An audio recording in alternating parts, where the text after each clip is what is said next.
Good afternoon, everyone. I want you all to notice that now I'm getting to almost my last meeting and I finally learned how to turn the microphone on before I start. It's some people are not very fast. So anyway, for our music today, we have none other than Linda Kaminsky. Okay. You can hear me? All right. So today we're going to hear about some of the most beautiful, pristine places in our state. And so the music that I picked today is actually very familiar to you, but I need to tell you the history of it because this song would not exist without one of those very pristine places. So, Catherine Lee Bates in 1893 was a faculty member in English literature at Wellesley College in Massachusetts and a poet starting to be recognized. And that summer, she was invited by Colorado College in Colorado Springs, which is another prestigious private college, to do a summer lecture series. And when she arrived, she traveled from Massachusetts to Colorado. When she arrived in Colorado Springs, the very first thing she wanted to do was to go to the top of Pikes Peak. How many of you have been to the top of Pikes Peak? A lot of you? Oh, gosh. Okay, so you know. So she took the Cog Railway and went to the top of Pikes Peak. And Pikes Peak, for those of you that haven't been there, is 14,115 feet. So it's just 290 feet shorter than Mount Rainier. And when she got to the top, she was just breathless for more than one reason, because 60% oxygen too. But this is what she said. It was then and there, as I was looking out over the sea-like expanse of fertile country spreading away so far under those ample skies, that the opening lines of the hymn floated into my mind. When we left Colorado Springs, the 4 stanzas were penciled in my notebook. So she returned to Wellesley, and she kind of put her notes aside for a year, and the following summer, she sent her lyrics to a weekly Boston news journal. So they first appeared in print on July 4th, 1895. As soon as those lyrics were printed, and she called her poem Pikes Peak, that was the name. So as soon as they were printed, the hymn attracted a lot of interest from various composers, some of them really prolific composers, and everybody was setting music to it. And it got a lot of attention. But in 1904, Bates decided she was going to make some minor revisions to the verses, and I looked at the two, and there really are just a few words. It really is pretty much intact. And she made those minors, and she attached the hymn to a hymn tune called Materna by Samuel G. Ward. Now, Samuel G. Ward was a very prominent organist at Grace Episcopal Church in Newark, New Jersey, which was his hometown. But this hymn tune was kind of obscure. It wasn't even a main hymn tune. It was an alternate hymn tune for another hymn. And if some of you have access to the 1940 Episcopal hymnal, it's in there. And you'll be surprised to hear this melody with different words, to see that. So she then made those minor revisions, and she submitted it again for publication to the Boston Evening Transcript, and it was in print on November 19th, 1904. Now, 120 years later, America the Beautiful is exclusively sung with Ward's hymn tune, this obscure hymn tune, and as far as we know, that's the only hymn tune he ever wrote. But that's the way it survived. And unfortunately, Samuel Ward died a year before it went into print. So here is my favorite rendition. Although I love Charlie's voice, I really like this one too. My favorite rendition of America the Beautiful.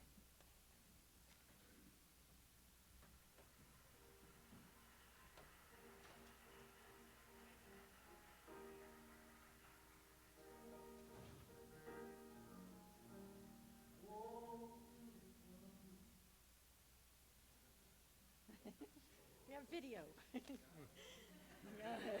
No video? What's your favorite version? We haven't sunk that low yet, Charlie.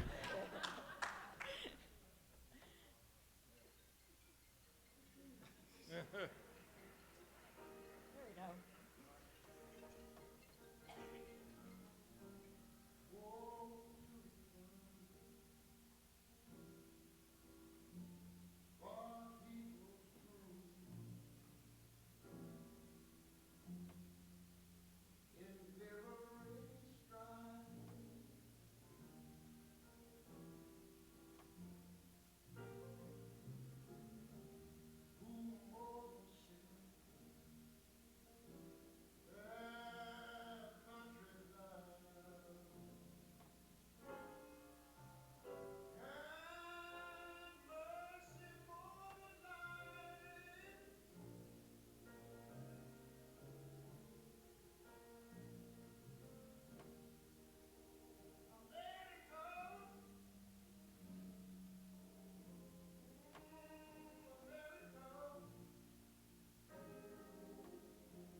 Thank you.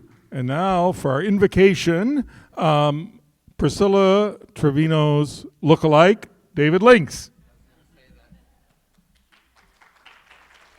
So Priscilla was supposed to be here this morning, so you'll have to pretend I'm Priscilla. So I wanted to read you some thoughts from a film called The Stillness in You by Deepak Chopra. You, my friend, are not your thoughts. You are the thinker of the thoughts. The thoughts come from you. So where are you?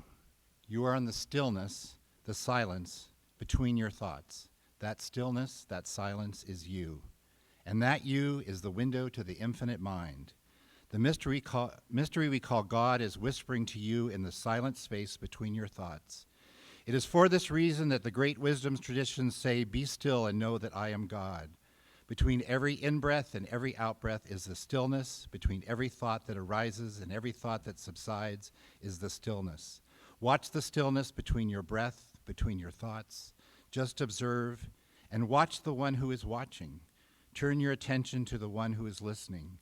Remember, any time the stresses and worries overwhelm you, you are the stillness and the silence between your thoughts. Return to your stillness, that silence is you. Thank you. Thank you. Thank you all, and welcome. Welcome to all of our members, and welcome to all our guests. We're delighted to have you here today. And with that, I have just a few you'll be happy to know announcements. The first is, I think to remember, I think some of you already may have it on your calendar, but next Thursday, June 16th, the Racial Ad Hoc Justice Committee is doing their first historical perspectives presentation. Will be at YVC. We're not sure exactly which room yet, but it'll be, do we know which room? Room D. It'll be in Room D in the conference center there by the Rotary office. Again, that's next Thursday. The other thing is just an announcement. I know some of you more recently toured the juvenile detention facility. I was there several weeks ago also. And one of the things that we noticed when we were there is that they really are short of things for the students and whatnot. They go to school there, and it's really quite a positive environment, but they don't have a lot in their separate spaces for games, books, anything for like middle or high school. So if any of you do have anything that's, games that you've no longer playing or board games, that kind of thing, I have decks of cards up here that are coming from the Rotary office. They're actually real playing cards. They're not the kind of cards that are lottery cards, but anything like that you might have, it would be great to bring those, coloring books, anything like that, again, for the middle and high school years. They can be left at the Rotary office. Carolyn is the master, and Lorna, of keeping things safe there. So anyway, just keep that in mind. If you have anything and you're looking to pass those on, we'd be delighted. I know they'd be delighted to have them. Now, Darlene Bacardi. Oh, it's going to be Kelly and Darlene. It's a double show. Very quickly, the dynamic duo here. Tuesday, June 14th, we will be gathering in celebration once again of the amazing kids that we have here in Yakima that are moving on to higher education. The Molly Davis Scholarship Program will be held at YBC. Beginning at 4:30 will be light refreshments, and the program will start at 5. $1 million is being handed out on Tuesday to 45 individuals who will be moving on to higher education. 75% of those individuals are first-time college attendees in their family. So all 3 clubs will be gathering for this celebration. I hope you all can come and be a part of something that Rotarians believe in, and that is higher education and providing scholarships for youth that normally would not have an opportunity to do this. So look forward to seeing you. So what you didn't say is, since the beginning, we've handed out more than $9 million in scholarships. Think about that for just a second, and the change Rotary's able to make. So it's pretty incredible for our community, and so we really hope you come out and celebrate. But part of what we get to do also is the golf tournament. So if you guys look on your tables, you all have a golf tournament flyer. Super fun day. You may see myself and past president Jennifer Bleasner out there watching one of the holes to see who's closest. Is it closest to the pin or hole in one? One of those two. We're always there. Really fun. It starts at 11:30. Traditionally, we have done the Molly Davis celebration that same day, but because this is a Friday, we're going to be doing that Thursday night at the YBC next to the Rotary office. So, because we figured the chances of getting Rotarians to do anything Friday after 5 in the summer is going to be about 0. So we thought on Rotary Day might be more fun to get you out there and if you haven't had the opportunity to be out there and mingle with us, it's a great opportunity. And all the money we raise from the golf tournament and from the celebration, we do have a very generous match for the Rotary Trust, up to $42,000. So it's kind of like, buy one, get one free for Rotarians if you want to donate. So we really hope you can join us the 21st for the celebration. Is it 5? I think it starts at 5, and I'm sure we'll be sending you more information about that. But sign up for golf. Jennifer and I will wave at you and maybe, offer you something nice to drink as you go by. Thank you, Kelly and Darlene. And Darlene, I thought you and Jennifer are usually at the place where the beverage cart is. Yeah, a little more often. It doesn't ever come by my place very often. It seems I miss you. I don't know. Anyway, July 22nd. Now, throughout the year, you notice I've been giving books. And to kind of explain again about that and to pass those on, the chair of our literacy committee this year, Noelle Moxley, has a few words to say. And she will be wandering up with a few people who are going to be part of this little presentation. They're coming. Yeah.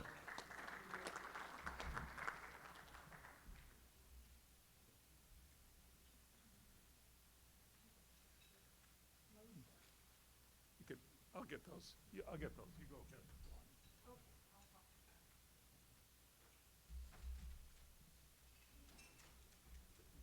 Tall people.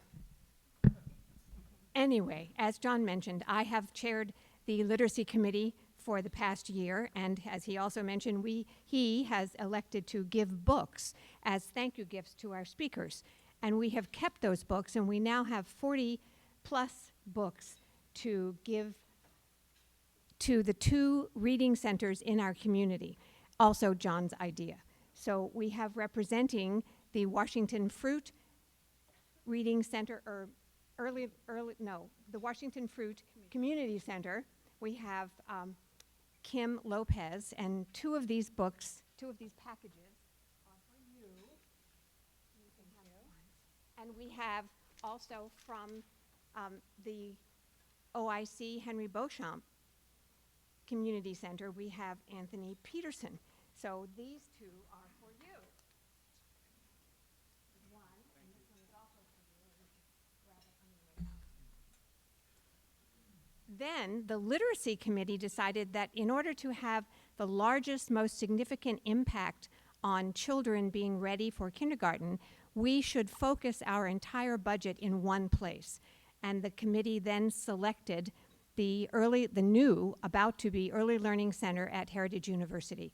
They are building a new, larger, bigger, more wonderful Early Learning Center, and we have some books for them. And those 2 books, 2 packages, are for Alma Aliela and for Claudette Lindquist, who are representing that organization.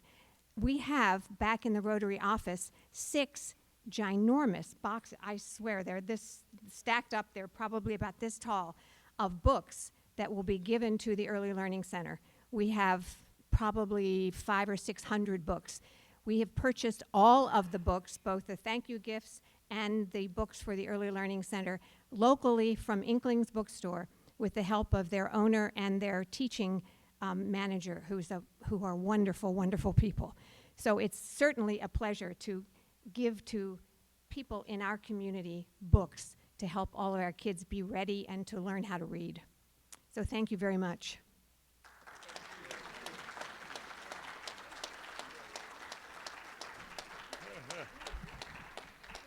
Along with this, with the boxes of books that are going to Heritage that are out at the Rotary office, Anthony and Kim, after the meeting, if you will follow me to my car, there are many more.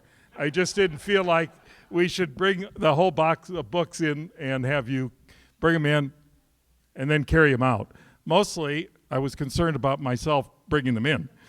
Not so worried about carrying them out. But anyway, there are more books in my car, and those will be transferred, and we're delighted to do that.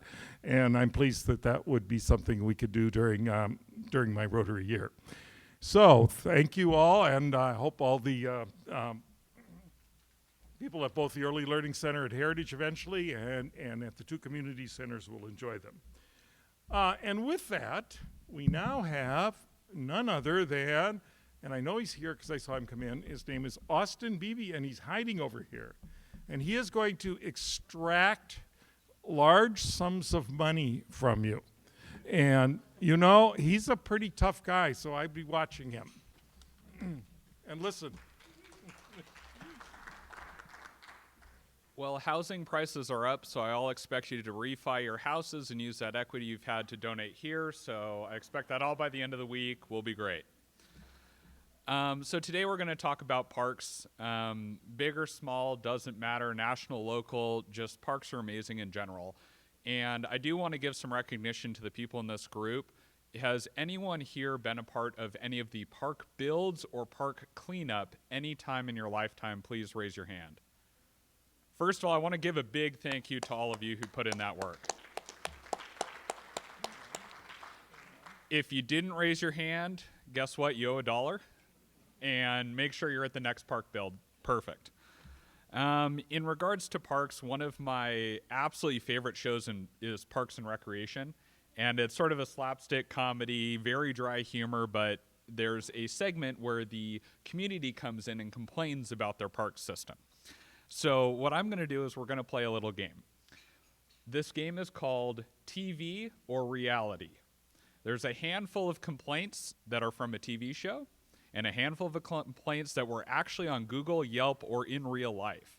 So I'm going to read off a couple, and we're going to play by the honor system. If you get it incorrect, pay $1. So the first one, TV or reality. In response to a park not being built, one citizen complained, "But school is out in 2 weeks. What am I going to do with my kids all day? Keep him in the house where I live? That's just insane." TV or reality? Nope, that's TV, but I definitely hear some people complaining about it, so. In response to one of the volcanic national parks, I paid $20 to get in, and they didn't even let me touch the lava. That's a word I'm not allowed to say here. Real or TV? Yep, that's real. If you still have both your hands, pay $1. Whether or not I pay income tax is none of the government's business. I heard it, TV show, yep. The park shut off some of its waterfalls after midsummer. I was sorely disappointed. This is probably due to the dwindling service budgets that are spent on extravagant toilet paper in the outhouses. Please protest the fiscal management by staying away from this park. Real or TV? Yep, that's real. So we gotta, guys, remember, we gotta turn on that water faucet for all those waterfalls. I found a sandwich in one of your parks. I really want to know, why didn't it have any mayonnaise on it? I heard it, TV, yep. And the last one that I have for you is, this park really doesn't have a lot to offer, unless you like hiking. 1 star. Real. So if you're a fan of Parks and Rec, there's a gal on there, Leslie Knope, and she once said, "What I hear when I'm being yelled at is just people caring really loudly at me." So just remember to always look at the positive things in life and go enjoy our amazing parks and our amazing park systems. Just remember, don't care too loudly, because we want to keep enjoying them. So thanks a lot. Thank you very much, Austin. That actually reminded me, when I lived in Minneapolis, one of the great stories was that Minnehaha Falls, of the famous poem, is it does dry up in the summer often, because if there's not enough moisture and whatnot. So, but Lyndon Johnson wanted to see it in full form in August. And so they took the entire fire department from Minneapolis out way up the stream and used city water to run over Minnehaha Falls for Lyndon Johnson. So those were back in the days when you could do all that kind of stuff, I think. So anyway, to introduce our program today, one of our park commissioners, state park commissioners, none other than our own Mike Latimer.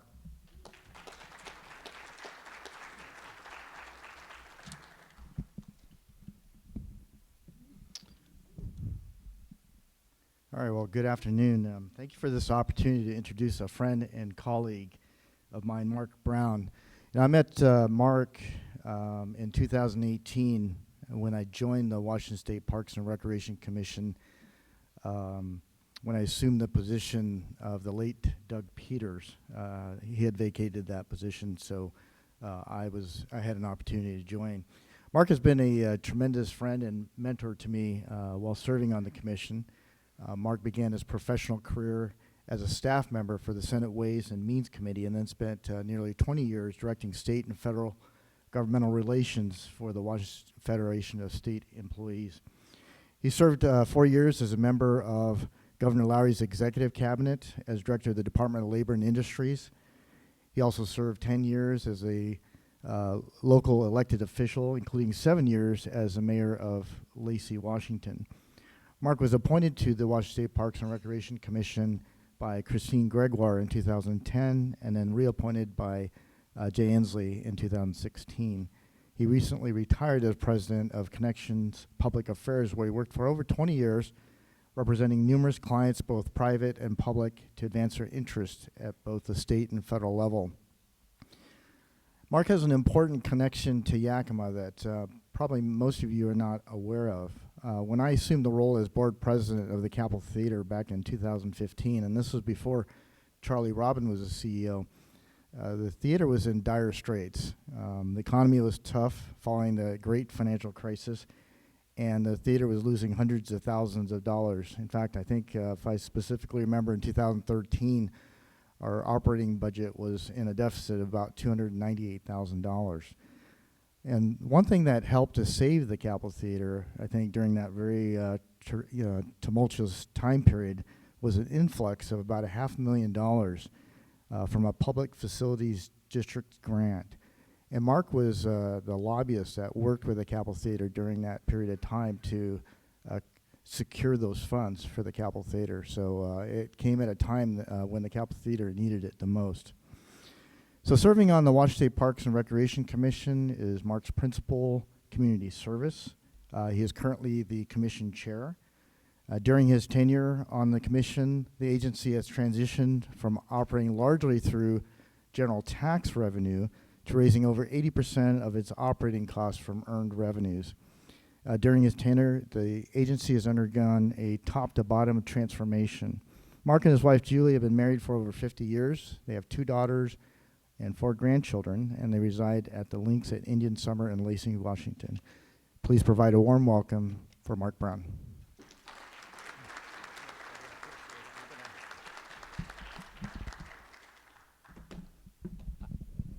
I need to be able to see the screen, and so by a discussion we had earlier, I'm going to come down here and actually lead this presentation from down here, if that's all right with everybody. Can you hear me okay?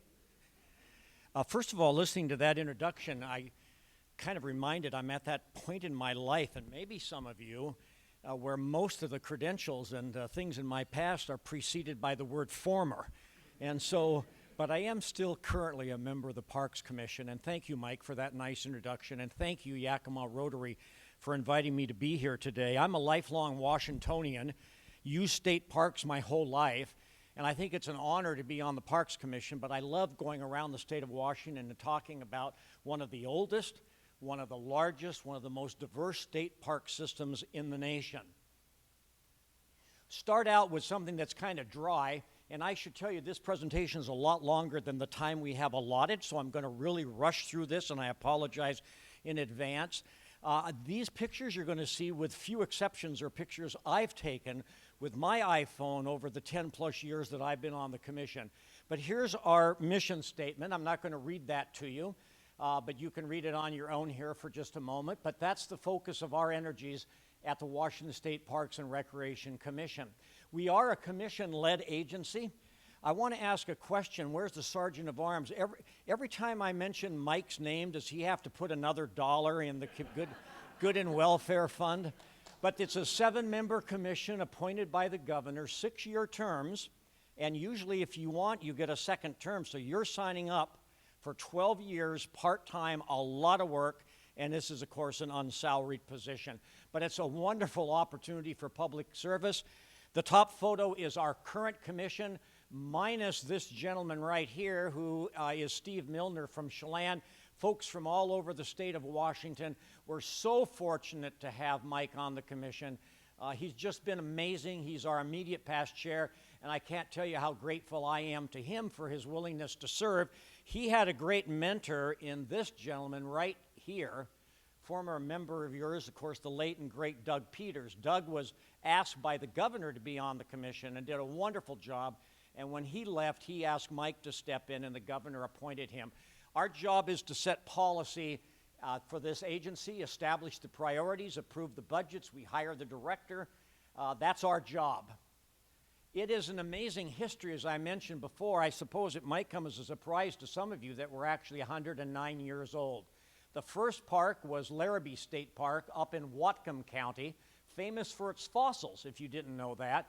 And the second part, shortly thereafter, was Moran State Park on Orcas Island. This particular tower on the right is at the top of Mount Constitution. Anybody know who built that? Civilian Conservation Corps. And we have many of their buildings, historic buildings, throughout our system. This is one of the fossils from Larrabee, and this is one of the Larrabee daughters. Her parents actually, or excuse me, her grandparents actually gave that park, the first part of that park, to the state park system. And you might be interested to know that's a legacy that continues to this day. About 40% of all of the property owned by state parks was donated in whole or in part by people here in our great state.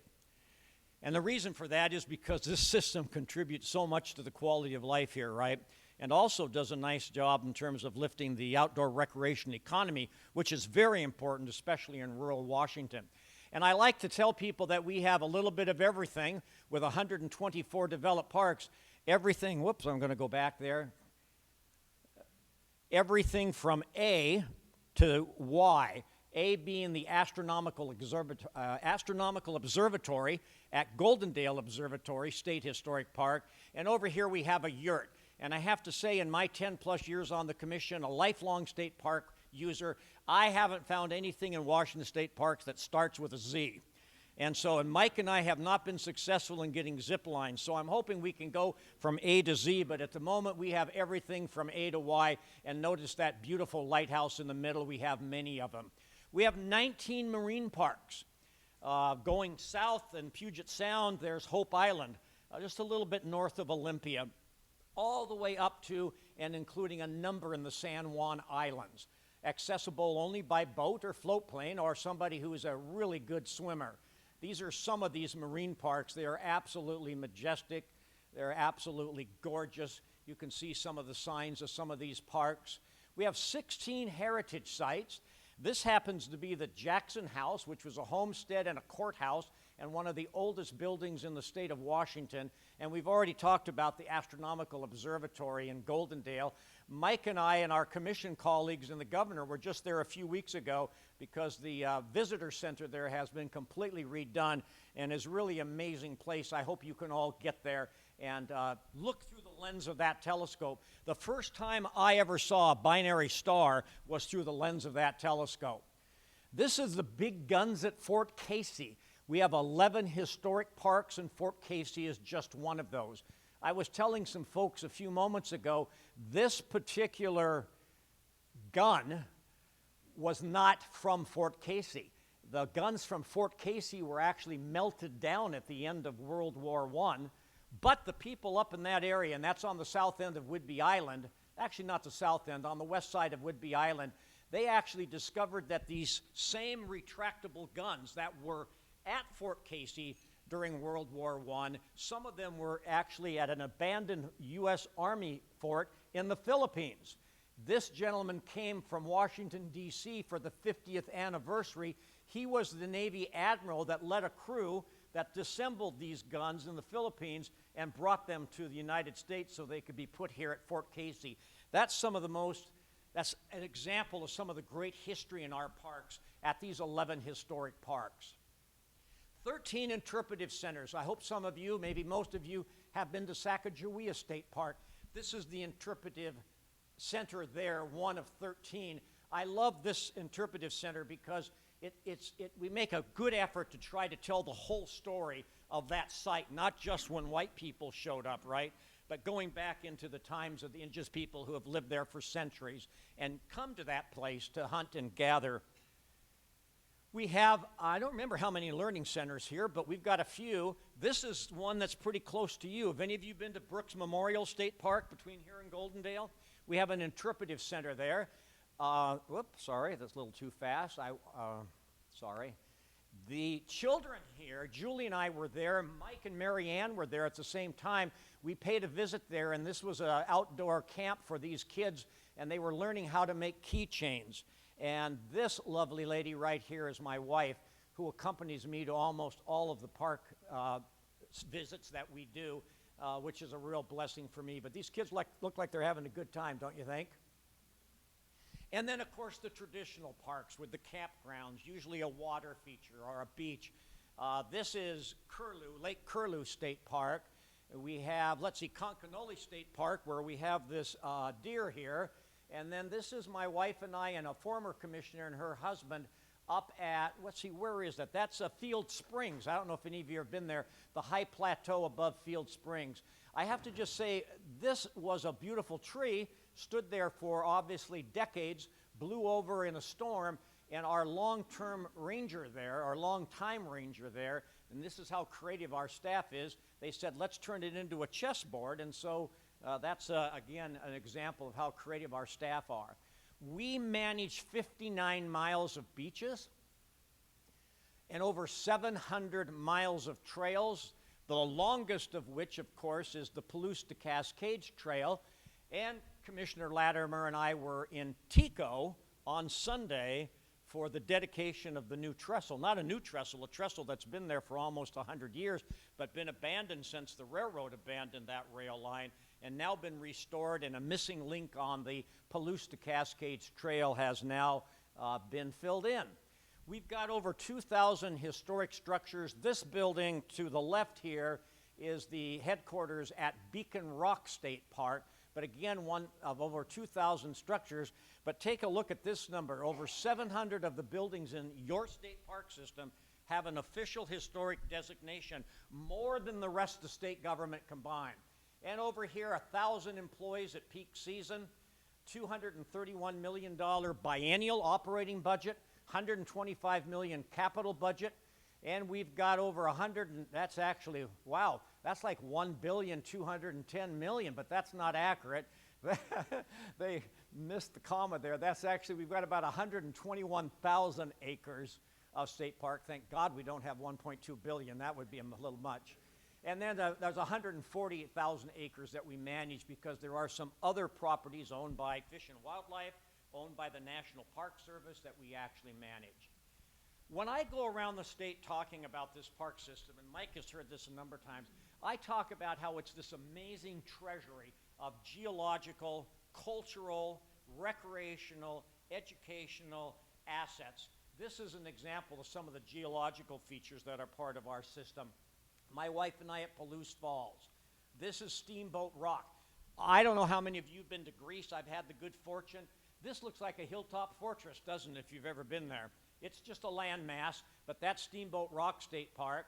And here we're looking at Dry Falls State Park, and this one is inside Gardiner Cave, and I'm going to show you something a little more spectacular in that regard. In fact, I'm going to do that right now. That is this feature inside the Gardiner Cave. That is in Crawford State Park, 1,500 acres, 1,500 feet from the Canadian border. And you might be interested to know that it was privately owned, and a bootlegger during the Canadian Prohibition kept the hooch in there because it was a constant 38 degrees. And then at night, ran at 1,500 feet into the Canadian border where he had an illegal distribution system that took that hooch into Canada. Flaming Geyser State Park in King County. This is Pashastin Pinnacle State Park, and a group of us on a hike up that park. Have any of you been to Columbia Hills State Historic Park down in the Columbia River Gorge? Used to be called, when it was a smaller footprint, Fish Trap Lake State Park. This is She Who Watches, iconic, internationally recognized Native American rock cat. I am telling you, I love seeing her. And unlike so much of the other petroglyphs that we have, which were removed because of dam levels, raising water levels, and them being lost forever, they were literally carved out of the rocks and taken so we can at least save them and preserve them. She is where she was created, looking out over where her people had come to gather, to hunt and fish for untold centuries. That's Columbia Hills State Park. And look at this. This is considered one of the most complete cultural sites of its kind. Anybody have any idea what that is? Rock blind to assist the Native Americans in hunting. I'm told that the males, the braves, would stand behind this with bows and arrows, and other members of the community would drive the deer down, and they would jump up, and with bows and arrows, they would shoot the deer. But those rock blinds were built by indigenous people hundreds of years ago, and they're still there for everyone to see. This, I usually give somebody a state park spin if they can guess what this is. It looks pretty odd to be in the middle of a state park, right? This is actually a unit close to Steamboat Rock State Park. It's a canyon that we own. It's by itself is not a park, but it's a park property. Those cans, and if you were there, you could look and see white shards of china. That's the dump from the kitchen at when the Grand Coulee Dam was being built. And now it's considered a cultural site. This is another part of this amazing collection we have in state parks. And of course, we love Peace Arch State Park. This is a couple state park leaders from other states who I was hosting. 1 foot in Canada, 1 foot in the United States. And this is an interesting park. If you've never been to Blake Island, have any of you been to Blake Island, the program there, the salmon feed? Unfortunately, they didn't survive COVID. The rest of the park, it's a full island. There's still other amenities there, including camping. But the commercial activity there is closed. There's hundreds of thousands of dollars of repair work that needs to be done. Mike and I have been working on this in recent weeks, hearing reports from our staff, and we're going to have to find a new future for that element of Blake Island State Park. And historical assets, as I mentioned, in this amazing treasury. That on the top,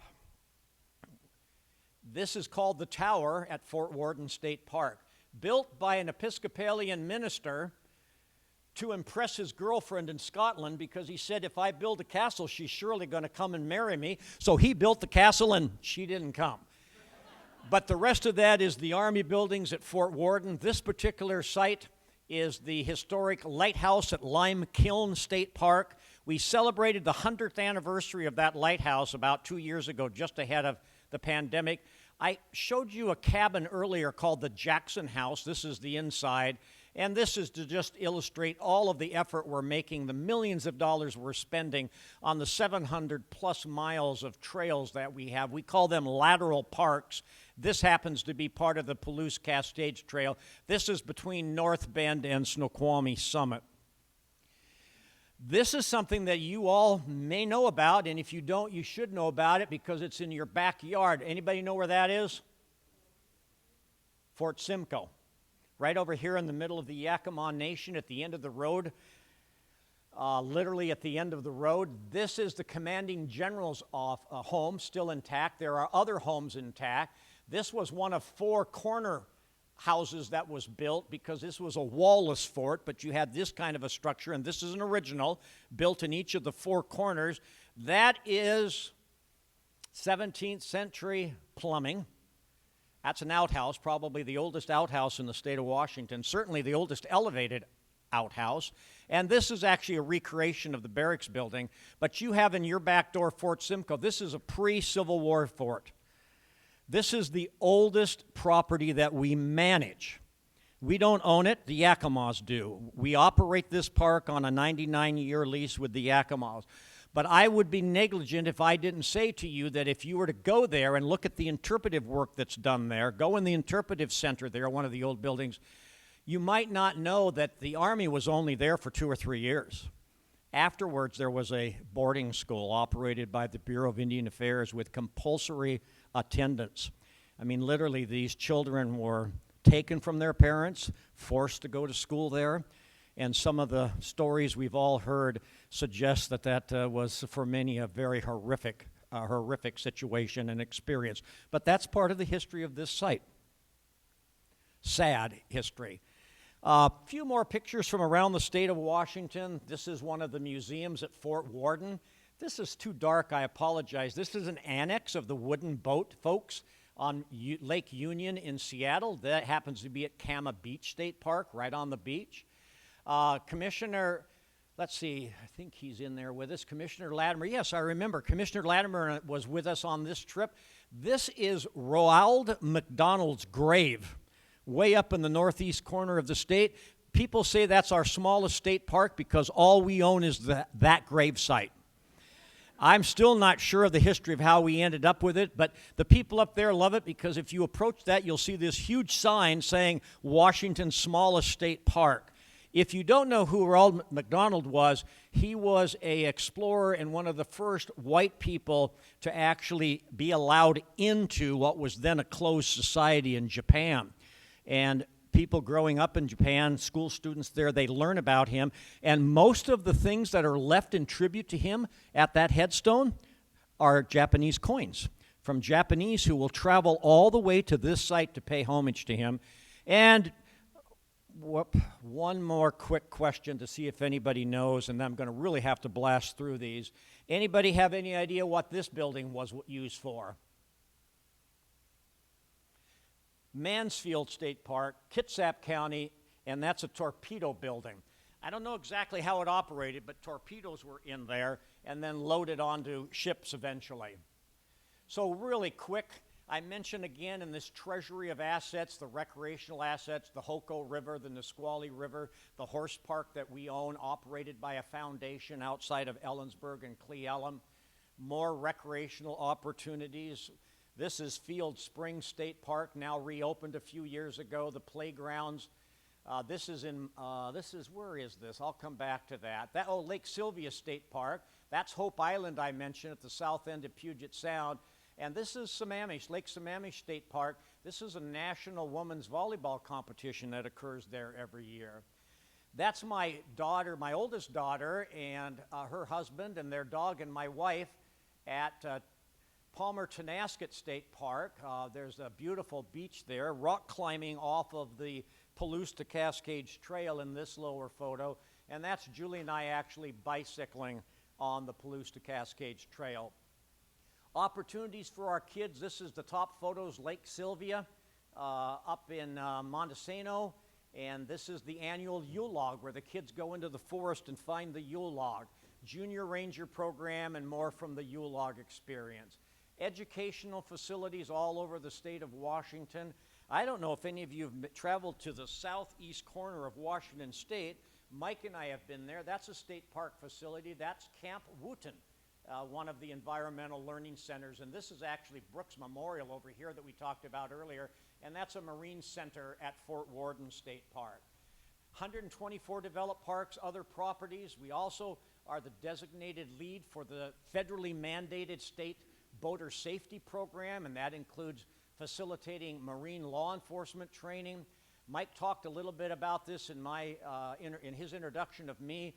Before 2010, most of our money came from general tax support. During the recession, the governor and the legislature says you need to earn your own way.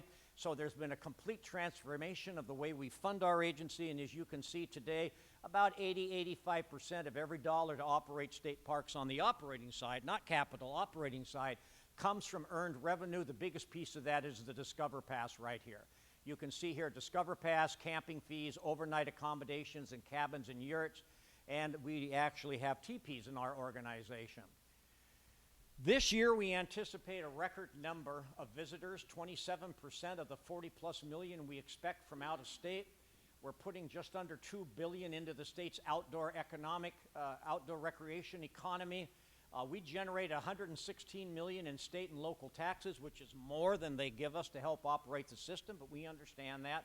And visitations have increased by 20%, 21% in recent months. Major challenges: keeping up with population growth. Deferred maintenance, I already talked about the challenge at Blake Island. On the left is the retreat center at Fort Flagler State Park. These were temporary buildings built ahead of World War II that are still in use to some degree, and unfortunately, we've had to close the retreat center because, as you can see, the situation there is rather dire. Fortunately, we're getting better on deferred maintenance. Our index for deferred maintenance has improved in recent years, but again, you can see what we're dealing with in some of these old buildings. Now, this happens to be the Jackson House, by the way, that I've shown you twice now, and by the way, this has all been fixed up and it looks like it's brand new. An example, I guess, of a challenge that we're facing. We're trying to raise as much money as we can to attend to deferred maintenance. And of course, financial stability, going through the pandemic, going through park closures, always a risk for us, but something that we obviously have to spend a lot of time talking about and worrying about, because if we don't have assets, we don't have the ability to make sure that you all have a great visit when you visit. We need to have increased diversity in our parks. Our park users overall do not reflect the diversity in the state of Washington. So we got a number of initiatives.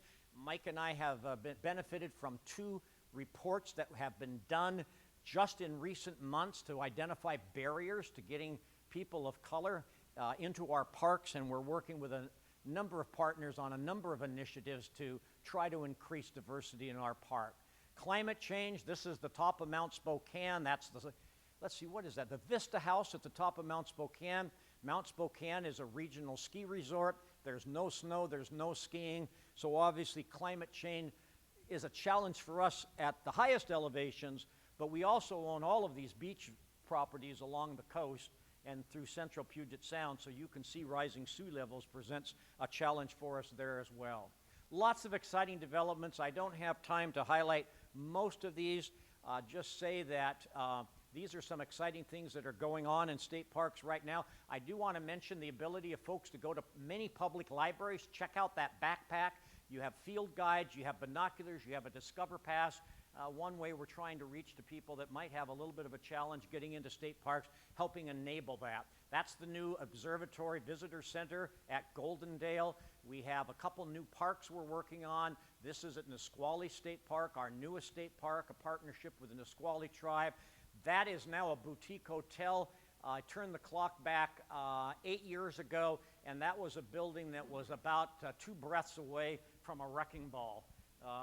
With a private partner, there's a boutique hotel there, and what was our largest single deferred maintenance challenge is now an amazingly restored historic asset that belongs to us.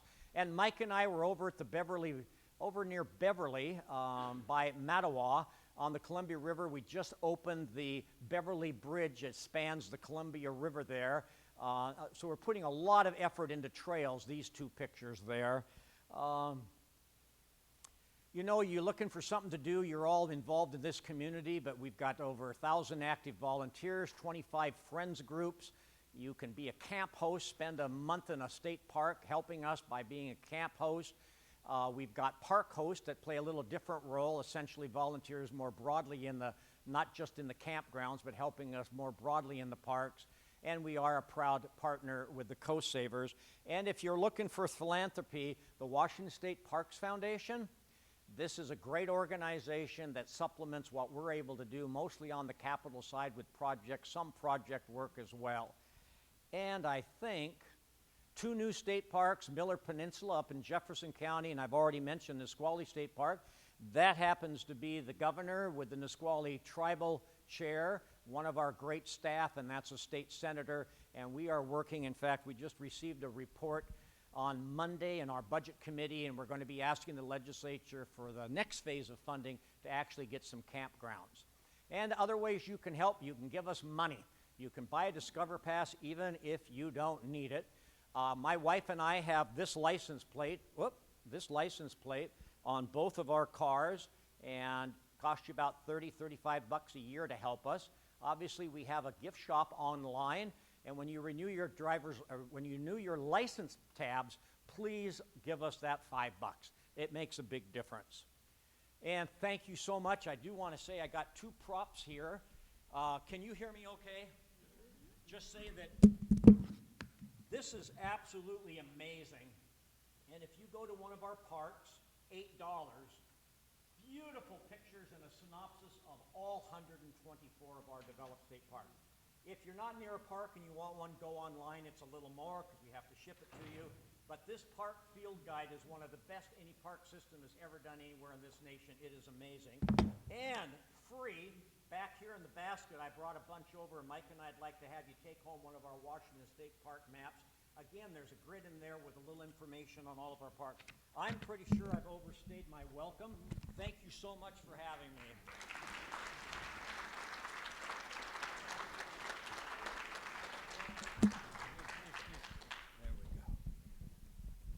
Thank you very much. And one of those books that just got passed out got your name in it, in your honor. So thank you very much.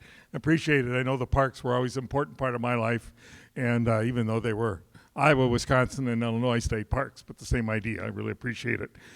Just to finish up our meeting, we have our marble draw, and we will let our speaker draw the winning ticket. Just So I get to make one person happy. yeah, and a lot of people unhappy. Yeah. 2, 2, 3, 3, 5, 4, 6, 8. Anybody? Jennifer, past president Jennifer Bleasner. Is this the one we took the white marble out of? Yeah. Blue one. All right. Well, more money for Rotary. So anyway, again, Kim and Anthony, afterwards, I have some books, more books for you all. Appreciate you all coming today, and I think we will say we are adjourned. We'll see you next week.